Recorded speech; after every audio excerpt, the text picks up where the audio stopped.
السلام عليكم وأهلا بكم في قناتكم منوعات آدم. اليوم لدينا موضوع مؤثر وحساس يتعلق بأحداث حديثة أثرت على عائلة البلوغر الراحلة أم فهد.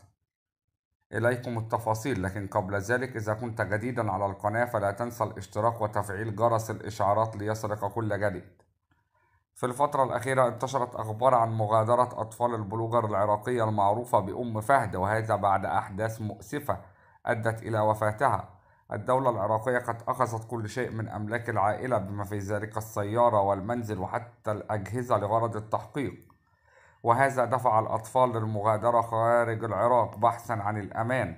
الأطفال قد غادروا إلى دولة أخرى للعيش في سلام بعيدا عن المخاطر التي قد تواجههم في العراق. الحكومة سيطرت على كل الممتلكات بما في ذلك كاميرات المراقبة، ولم تترك أي أثر للمعتدي الذي أودى بحياة أم فهد. رغم وجود عديد من الكاميرات في منطقة الحادث لم يتمكن الأمن من القبض عليه حتى الآن. شكرا لكم على المتابعة، ولا تنسوا الإعجاب بالفيديو ومشاركته مع الآخرين ليصلكم كل جديد.